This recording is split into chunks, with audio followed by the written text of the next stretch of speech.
What up, my people? Hope everybody's enjoying this fine Sunday. As usual, please make sure you check out DNKKnives.com.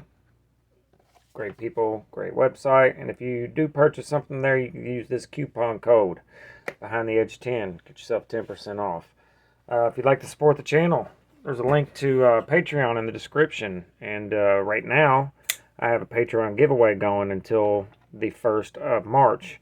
I'm giving away this Penguin Plus M390 titanium and also the Demko Armager, whatever, for one winner.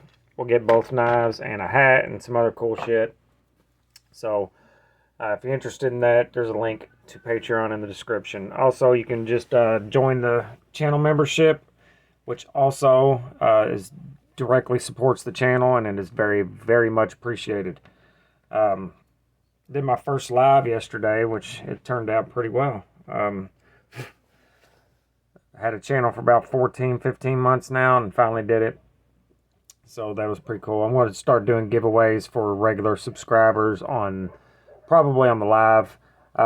Next knife I'm going to give away for everybody, just subscriber only. You don't have to pay to play. Will be this Max Ace Amber 3 with a very nice hollow regrind by Satu Dave. So be on the lookout for that. Today we're going to do my 1 month carry of the Lil Temperance 3 and k390. Not a lot of videos out there about this knife, and definitely not one as a full-on review. I've carried this knife every day for 30 days at least. Mostly primary for work. It has been secondary in the secondary position a couple times, but for the most part, I have carried it for work every single day. This was my normal everyday work carry. K390 Police 4. Which has been an absolute classic. So, same blade steel, but we're going to have a thicker geometry, much shorter blade, obviously, different handle and all that. So it's a different experience than the Police 4. The thing that's not different about it is how well the K390 performs. It is just, it's mind-bending that more companies don't use this blade steel because it's just that good. The only downside it has, as everybody knows, is it's not rust resistant. And that is it, in my opinion. It is plenty tough enough, holds in a ridiculous edge, and it's easy to sharpen. Just all steels are, in my opinion, are easy to sharpen. If you have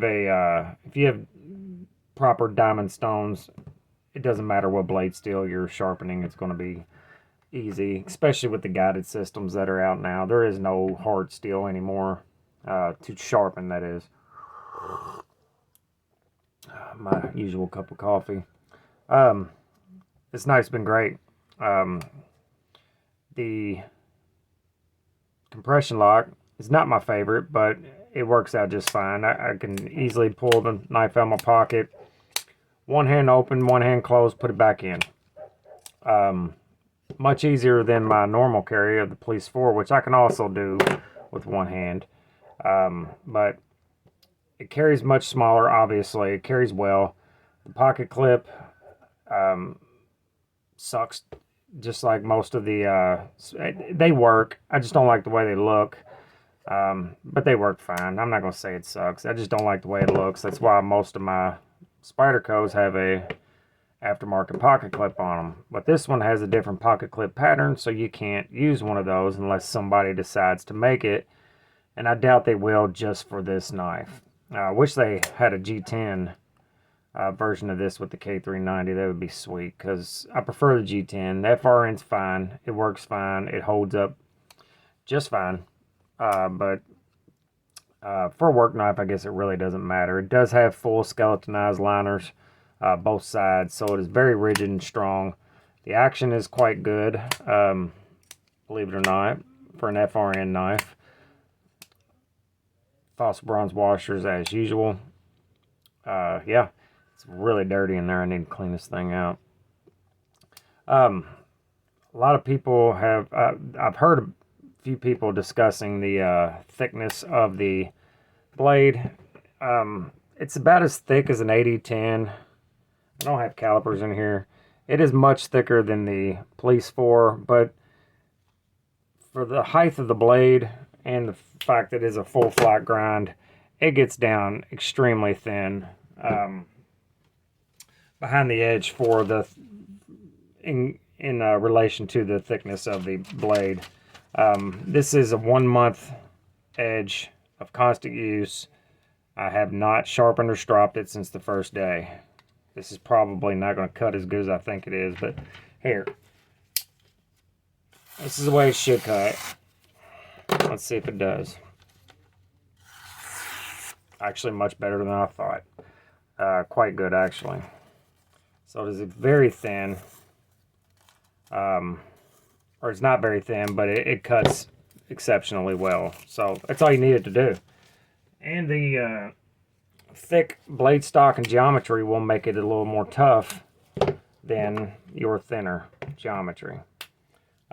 Toughness isn't my main goal. My main goal is always going to be edge retention, just because that's what I like. But it is plenty tough enough. Probably right on par with Rex 45. M4 is a little tougher from what I understand. I don't know that for sure, but, and I'm not a steel nerd. I like to call myself a steel nerd. I like testing and checking out different steels and all that, but I don't know a lot about it. So if you want to know more about stuff like that, then I'll defer you to another place. But I know that this K390 does just fine. Heat treat seems great. This is a Japanese made knife. They tend to do pretty good. I will 100% for sure have somebody argue that point in the comments, but that's okay. That's their opinion. Whether it's wrong or not, that's their opinion. So, just to keep this video semi-short, I absolutely recommend this knife. If you just want a straightforward working knife, this is a great choice. It is expensive though, for $225. It's bananas to me. To me that's way too expensive. This is $170. Much larger blade, much larger knife in general. Same blade steel. It is a backlock, so I guess it is less expensive to produce. Let's just go with that. But I can't recommend it. If you don't want a giant knife like that one, this would be great. I wish it was bigger, but it's not. So I will continue to use this knife forever. I don't see any reason it'll go into my rotation. One of these two will be the knife that I carry to work, probably, except for the days when it's pouring down rain. That's the only time I don't carry one of these. I would probably carry this guy, which I carry every day in my secondary pocket anyway. Just something stainless, or at least semi-stainless. All right, that's all I got for you guys. I know it's not a very in-depth video on this, but most people click on the video to see what somebody thinks about it. In my opinion, if you can afford it, go buy the damn knife, because it is great. It is super comfortable, great action. Blade performance is insane. The grind is good. Everything's good about it. There's nothing bad other than the price and the fact that it's a little small. So do with that information what you will. That's all I got for you guys. Make sure you're good to each other, love each other, and life is short, so there's no reason to be one of these. Later.